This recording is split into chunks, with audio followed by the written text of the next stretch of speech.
powers of the president. On the basis of the above discussion, can be inferred that the president has no power under the circumstances. This will be an incorrect correct assessment. Constitutionally, the president has a right to be informed of all important matters and deliberations of the councils of ministers. President को inform करना ज़रूरी होता है, उसके पास ये अधिकार है कि वो उसको इन्फॉर्मेशन मिले ऑन ऑल इम्पॉर्टेंट मैटर्स, और जो कि काउंसिल ऑफ मिनिस्टर्स जो भी डेलिब्रेशंस करते हैं, जो भी वहाँ जो उनका तय होता है कि जैसे, तो वो सब उनको बताना पड़ता है, प्रेसिडेंट को इन्फॉर्म करना ज़रूरी है. The prime minister is obliged to furnish all the information that the president may call for. और प्राइम मिनिस्टर क्या को ये उसकी ऑब्लिगेशन है, उसको निर्दिष्ट होता है कि वो अपनी सारी इंफॉर्मेशन प्रेसिडेंट के सामने रखे. If the president calls for it, अगर प्रेसिडेंट उस इंफॉर्मेशन चाहता है तो the president often writes to the prime minister expresses his view on matters confronting the country. वो देश से संबंधी जो मामला होते हैं उन पर ये उनको जो प्राइम मिनिस्टर को कंसल्ट कर सकता है और उसको राय भी दे सकता है. तो therefore besides this there are at least 3 situations where the president can exercise the power using his or her own discretion. In the first place, we have already noted that the president can send back the advice given by the council of ministers. अगर जो मंत्री परिषद है वो कोई advice put up करती है, तो अगर वो प्रेसिडेंट को सूट नहीं करती, president didn't find it right, उसको लगता है कि गलत है, तो वो क्या कर सकता है, उस एडवाइस को वो वापस भेज सकता है रिकन्सिडरेशन के लिए, and ask the council to reconsider the decision, कि इस निर्णय को फिर से देखा जाए, समझा जाए और इसको सोच समझ के इस पर निर्णय लिया जाए. In doing this, the president acts on his or her own discretion. वो अपने आप इस पर वर्कआउट करता है. President thinks that the advice has certain flaws or legal lacuna.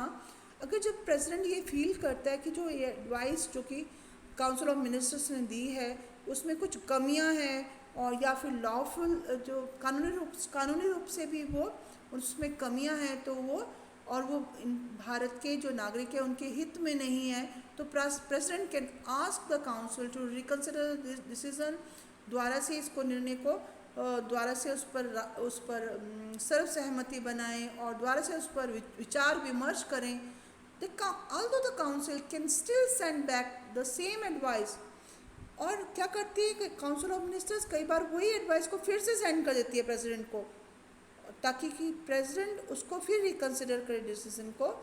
तो और अब ये प्रेसिडेंट अब यहाँ पर अपनी डिस्क्रिप्शन में वो निर्णय ले सकता है. तो प्रेसिडेंट सेकेंडली एक और चीज़ भी है, the president also has the veto power. Veto power ultimate power है उसके पास, प्रेसिडेंट के पास, by which he can withhold or refuse to give assent to bills other than the money bills. जो मनी रिलेटेड बिल्स होते हैं उनको पास करना राष्ट्रपति को पास ही करने पड़ते हैं, अदरवाइज जो अदर बिल्स आर देयर तो उनको वो विदहोल्ड कर सकता है, रोक सकता है उन कानूनों को, और ही और she can refuse to give assent to bills, कि वो हामी स्वीकृति देने से मना भी कर सकता है. Every bill passed by the parliament goes to the president for his assent. जो भी बिल पार्लियामेंट में पास होता है, कानून पास होता है, जो भी बिल पास होता है और with the majority deciding for it, तो वो जो है वो प्रेसिडेंट की स्वीकृति के लिए जाता है. Before it becomes a law, कानून बनने से पहले the president can send the bill back to the parliament. वो फिर से पार्लियामेंट में भेज सकता है और कह सकता है कि रिकन्सिडर किया जाए, उसको रिकन्सिडर किया जाए, मीन्स कि people they will think about it, उसको फिर से विचार विमर्श के लिए भेज सकता है. तो now what president has got this veto power, this is limited, because if the parliament passes the same bill again and send it back to the president, अगर रिकन्सिडरेशन के बाद, विचार विमर्श के बाद, दोबारा से विचार विमर्श के बाद फिर से अगर पार्लियामेंट के जो सदस्य हैं उनको लगा कि ये सही है, तो फिर से वो प्रेसिडेंट को सेंड कर सकते हैं और प्रेसिडेंट को उस बिल के लिए हामी भरनी ही पड़ती है। और यहाँ पर there is no mention in the constitution about the time limit within which the president must send the bill for reconsideration. This means that the president can just keep the bill pending with him without any time limit. वो उसको pending रख सकता है, मतलब time बढ़ा सकता है bill को पास होने के लिए, टाइम मतलब ज़्यादा से ज़्यादा समय बर्बाद कर सकता है। But this gives the president an informal power, formal power नहीं है, इनफॉर्मल पावर है to use the veto in a very effective manner. इसको पॉकेट वीटो भी कहा जाता है। और the third kind of discretion है, ये जो पावर ऑफ द प्रेसिडेंट है, तो ये पॉलिटिकल सर्कमस्टांसेस में ये डिफरेंट जो राजनीति के जो स्थितियाँ होती हैं उसमें ये उपलब्ध होती है। Formally the president appoints the prime minister, और प्रेसिडेंट क्या करता है, अपॉइंट करता है प्राइम मिनिस्टर को, जो कि हेड होता है, और that is chosen by the council of ministers. Normally in the parliamentary system, a leader who has the support of the majority in the Lok Sabha would be appointed as prime minister and the question of discretion would not arise. तो normally जो कि majority party का leader होता है, जो लोग choose करते हैं, जो MPs होते हैं, member of parliament, वो choose करते हैं as a head, that is chosen as a prime minister. But imagine a situation even when after an election no leader has a clear majority. तो कई बार क्या होता है कि लोकसभा में क्लियर मेजॉरिटी नहीं होती कुछ लीडर्स के पास, तो president has to decide whom he appoint as a prime minister. ऐसे सिचुएशन में वो अपनी डिस्क्रिशन यूज़ करता है, अपनी पावर्स यूज़ करता है in judging who really may have the support of the majority, और वो अपनी पावर से डिसाइड करता है कि who can actually form and run the government। तो 1989 के बाद बहुत सारे पॉलिटिकल चेंजेस आए, राजनीतिक बदलाव आए, जो कि जिस प्रेसिडेंट की जो पावर थी उसमें उसको वो शो हो रही थी, उनके जो निर्णय थे प्रेसिडेंट के उसमें शो हो रही थी। Because in the 4 parliamentary elections held from 1989 to 1998 no single government has the majority, और कोalition गवर्नमेंट फॉर्म हुई थी। तो in that situation, they demand presidential intervention।